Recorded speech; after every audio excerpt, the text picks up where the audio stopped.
Mind Your Farm Business on realagriculture.com is brought to you by RBC Royal Bank. Welcome to Mind Your Farm Business on realagriculture.com. RBC is a brand new sponsor to our site. Glad to have them aboard. We're really excited about digging deeper into the world of your farm business. So thanks very much for RBC for sponsoring this new series. I'm Sean Haney, founder of realagriculture.com. Glad to be here. Glad that you took the time to listen to this new series. This is episode 1. In episode 1, what we're going to do is we're really going to dig deep into the area of goal setting, the art of goal setting. Now, as you probably already know and have heard from lots of business consultants, you have to have goals, whether that be in your business or your life. You got to kind of know what you're striving for. And as I was thinking about this area of goals, I ran across a very, very famous quote by former Yankee catcher Yogi Berra. And the quote that Yogi says is, "If you don't know where you are going, you might end up someplace else." Many of you have probably heard this quote before, but it's so short, but at the same time so impactful. And as we're going to learn in episode 1, goal setting doesn't have to be complicated and difficult. There are really some quick, easy steps with some really critical thinking that allow you and your farm business team to really, really hit home on the things that you need to do in order to judge yourself and say, hey, we're doing what we said we're going to do, and we do deem ourselves successful. I think many farm businesses look at goal setting and say, hey, if we have all these stringent written down goals, it's going to take away our flexibility, our ability to move quickly and be fast and be nimble, and that's our advantage. You're going to find in episode 1 that's not necessarily true. So to cover this area of goals, we invited Dr. David Kohl, Professor Emeritus at Virginia Tech, to talk to us about this really, really key area of making sure your farm business is successful. Dr. Kohl, we're going to talk about goal setting. Now, before I go in a strange direction here, is goals really the right word we should be using? I think it is. And, I got introduced in goal setting way back in high school, whether it was athletics or whether it was agriculture. And I'm sure there's some gurus that'll have some other big term. But, goals is kind of the universal word that I think coins it all. So I think we're okay with goals. Okay. So many consultants would say, well, you got to have goals in your business. You got to have goals in your personal life. You got to have all these goals. But what's really to be gained? I'll tell you one thing about goals. I think it really, if you establish goals, whether it's your business, your family, or personal life, it allows you to focus. And I often will give people the image of a football field, and I'm talking about Canadian American football, not world football. And if you didn't have the boundaries, you didn't have the yard markers, we'd basically be playing no-goal football. And so the goals really help you strategize, and it helps you kind of visualize and monitor progress, because I really find whether it's your business, your family, or your personal life, what you try to aspire for is incremental improvement. You'll hear athletes often say, I've got to get better every day. And I think by establishing those goals, and particularly putting them down in writing, it just kind of gives you those yard markers out there to be able to monitor, to say, we met the goals, or we exceeded, or we didn't meet the goals, and what were the reasons why. So that focus, and I find that superior businesses are very, very focused. Superior athletes are very, very focused. And so, again, I would have to say the key word would be focused, but also having the yard markers. Now you mentioned writing them down. Why is that Why is that so critical? Well, the whole thing is, if you don't write them down, or if you don't have them visually somewhere, oftentimes in today's world of 24/7 media access, you'll get caught up into all the quote noise out there.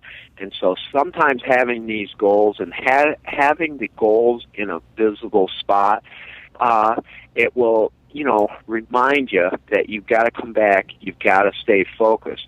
And today, where we're attacked by tons of information and tons of demands on our time, having these goals, having them visual, it allows you to kind of come back, and rather than think day to day, it helps you kind of think strategically. But you can have day-to-day goals. And so, again, in this noisy world where we're being stretched in many different directions, it allows you to kind of come back and, regain your sense of purpose, regain your sense of objectives, accomplishment. Now you mentioned day to day, and you mentioned some goals that are more in the clouds, almost like dreams. Is there a correct length for some of these goals that you're going to write down? It's funny you mentioned that. We have two producers here at the banking school, and they go through the school with us. And 6 years ago, they had no goals. The other day, they made a presentation on their farms and ranch businesses, and they had 1-year goals and 5-year goals. And I really like to, have kind of the 1-year goals and the 5-year goals. And oftentimes, sometimes you can have shorter-term goals. In other words, you want to make sure that you get all the cows synchronized if you're doing artificial breeding, and you can look at, breeding rates and everything. But I really find that sometimes doing the 1 year and then kind of doing the stretch goals, kind of, where do we need to be kind of in 5 years, can be kind of a nice venue to start out with. And it was real interesting. All three of the producers, 6 years later, had their goals out 1 year and 5 years. It just made my day, actually. And so a good start is 1 year and 5 years, but they did have some short-term goals. Matter of fact, the one guy's going home today to synchronize his 400 head of cattle for breeding. And he says, hopefully we can get a conception rate, in the 70% if we artificially breed and get them set up. So he actually, he had his goal that he's going to try to meet today. So how do you get started? So you mentioned asking yourself some questions. Is that really the way that it happens? Yeah. Sometimes you ask questions, and you know what? I'm going to give a suggestion. Write first, verbalize second. Oftentimes people will try to verbalize out their goals, but for example, if I've got multiple family members, husband, wife, sons, daughters that are in the business, I will actually have them write them down first independently. And then what we will do, after they've all got them written down, then we find out and we come back, what do we have in common? What do we have in difference? And so what you do is you build on the commonalities, and then you kind of work through some of the differences that might be out there. The problem is, if you try to verbalize them, a dominant person in the family or the business, and I see this in the boardroom all the time. You'll have one or two board members try to dominate conversation. I have basically gone to the whole premise, you've got to write it down first. I've got to get input from everybody written first, and then you verbalize. And I found that to be very, very successful. If they verbalize them first, the less dominant people will actually get discouraged, and the whole goal-setting exercise basically goes up in smoke. And so write them down. So, you gave a great example there where there may be a dominant person and maybe two other people that are maybe a little quieter, more introverted, and you want to get them a chance for their voices, so to speak, to be heard. What does a farm business do if those goals aren't the same?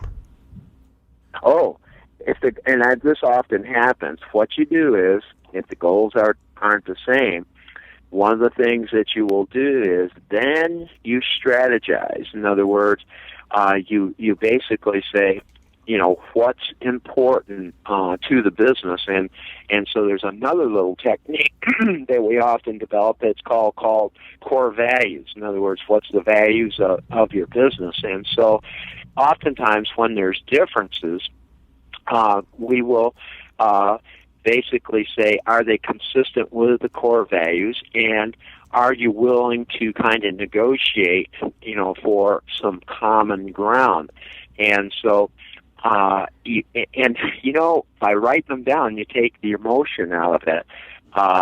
It brings more logic back in, and so it's called the game of negotiations. And sometimes a third party is needed there, because sometimes you'll have some very strong personalities. Of course, we never have that in Canadian U.S. farmers. That will, it's either my way or the highway. And so sometimes that mediator or that facilitator can be very, very integral in working through the differences. And here's the whole point. If oftentimes in goal setting, people will just go in and zero in on the differences rather than saying, hey, we got a lot in common. And so it kind of keeps you out of that difference trap and keeps you more oriented over in the commonality trap, or the things that we can negotiate and adjust to keep the common ground and, go and meet our core values. Well, and really, you have to be aligned with your strategic goals before you can really drop down to those operational goals. Is that right? Oh, absolutely. Matter of fact, goal setting is the basic foundation behind strategic planning. Because if you look at strategic planning and you're putting together a business plan, you've got operations, you got finance, you got marketing, you got risk management. And so what you will have is many goals under each one of these areas. And by the way, the producers in this deal that I'm in here in Nebraska, they had them in operations, finance, and marketing, and actually transition management. And so having the goals under some of the subsets, and then you filter them back into your strategic plan. It is basically the foundation of the pyramid of strategic planning. Okay, so you got your 1-year goals, you got your 5-year goals, you've gone through the whole process, you've done it properly, you've listened to this podcast. Down the road, what is the feedback or the review? How should that look? The feedback and the review, sometimes it can be as short as monthly, sometimes it can be quarterly, sometimes it can be annually. And this is one of the things, a lot of people say, well, if I develop these goals, they're in concrete. No. Goals can shift. Global economics can, change market economics overnight. And so I really feel it's called preparation, execution, and follow-up. Okay? The goals really help you in the preparation. But then you got to go execute, and then you got to monitor and follow up to see if you've met those goals. And so it's a 3-step process, and if you eliminate any one of the steps, you aren't going to be successful. So coming back in our dairy creamery in Virginia, the other day we had a board meeting on Monday, and we basically exceeded about 80% of our goals, and that we established for the first quarter. And it was very, very uplifting. And one of the things is we will communicate this to our production plant, back to our dairy farms, over to our home delivery and wholesale and retail divisions. And so it can be really uplifting, but you got to follow the 3 steps: preparation, execution, and follow-up, and that requires monitoring. And sometimes it's monitoring quarterly, or it could be monitoring daily, if you get into some intense businesses. But sometimes it's annual. In other words, change in the net worth, or change in the return on your asset. And so there's no specific time. You will have different times depending on which part of the units you're looking at and the components you're looking at. Now, I would imagine it's easier to come up with qualitative goals, such as we want to grow our farm business. But it can be more difficult to come up with quantitative goals as we want to grow our farm business by X% in this time. Is the quantitative component more important than the qualitative? Both of them need to be there, but boy, you want to make sure it is quantitative, because the easy way out is, we want to grow our business. Well, I want it to be kind of smart. They often say you got to have SMART goals. Specific. It's got to be attainable. It's got to be reasonable. And one of the things is it's got to have a time frame on it. And so if you can put some specifics, and I did it with a couple in upstate New York, they said this goal's the toughest thing they ever had to do. And what the toughest thing they ever had to do was actually put some quantitative aspects on it. But a year later, that same farm couple will say, boy, I'll tell you, we follow those goals every month. This happened to be a dairy farm. And one of the things is we've exceeded our goals. And the thing was, there was a quantitative number that really helped them zero in and focus. So generally speaking, you want them to be very, very quantitative. But then, again, I'm being the professor here. I've seen qualitative as well. And a lot of people just say, well, they've got to be all quantitative. Well, I'll give a little bit of flexibility. But I do like to see the quantitative because it holds people accountable to numbers and some of the other components. But I can give you a qualitative goal. We attempt to send our people to training, and again, what's the measurable impact? Well, we don't go back and do a morale test and everything, but I do know morale has really improved since we've sent people to the various training or to some motivational speakers out there, and it's kind of a qualitative goal. In all your travels, going through business development or goal setting with farmers, what's the biggest mistake that farmers make in terms of goal setting? Well, you know what the biggest mistake is? They don't do it. And you had one of the questions in there saying that if I do goal setting, it takes away the flexibility.